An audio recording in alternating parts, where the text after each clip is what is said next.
Eccoci alla quotidiana parentesi che dedichiamo alla sintesi dei contenuti della conferenza stampa del Presidente del Veneto Luca Zaia, che quotidianamente aggiorna sull'andamento dell'epidemia da Covid-19 in Veneto. Ebbene, il dato odierno segna un arresto della curva dei ricoveri sia in terapia intensiva che in area non critica, ma è un dato che isolato significa poco, considerando che che la pressione negli ospedali c'è ed è una pressione che rischia di far raggiungere la cosiddetta fase 4 con 300 persone in terapia intensiva e 1800 ricoverate in area non critica nei prossimi 15 giorni.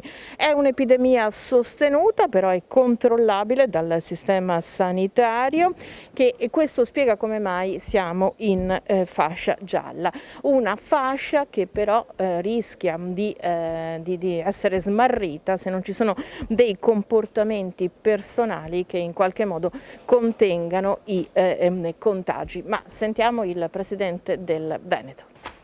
Con mezzo piede siamo dentro la fase 4, il che vuol dire che siamo nella fase di massima turbolenza, di massima tensione per quanto riguarda gli ospedali. E vediamo che i modelli comunque ci confortano sul fatto che per metà di novembre dovremmo raggiungere le 250 terapie intensive probabilmente, se accadrà. Il range ci dà anche dei valori più alti, però è verosimile che si possa arrivare a 250-300. Il range dopo è un range molto più abbondante perché parla di 250-500, però la verità è che noi probabilmente con questo trend ci attesteremo su questi dati. Però non vi voglio parlare di statistica, vi voglio dire che in questa fase è la fase più critica nella quale stiamo entrando. Alcune province lo sono già, alcune ULSS lo sono già, cioè nei famosi tachimetri, no? Nel contachilometri come lo chiamiamo noi.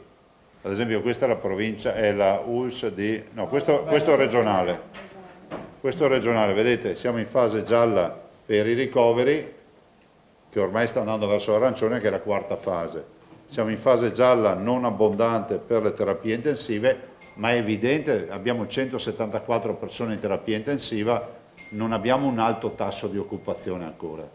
Considerate, noi abbiamo un tasso di occupazione del 16% a livello regionale e abbiamo regioni che sono in difficoltà che passano il 40%, vuol dire quasi, comincia ad avere quasi una terapia su due occupata. No, sto parlando della regione, non ci sono ULSS, il nostro tasso regionale è il 16%, appunto. No, dicevo, ci sono regioni che hanno dati diversi dei nostri, non ULSS. E quindi poi ci sono, ovviamente, se dovessimo andare a vedere i dati, guardate, vi do Belluno ad esempio, Belluno lo vedete, è già in area 4 con i ricoveri e sempre in area 3 con le terapie intensive. Padova è in area 3 sia con i ricoveri che con le terapie intensive, anche se le terapie intensive spingono un po' di più.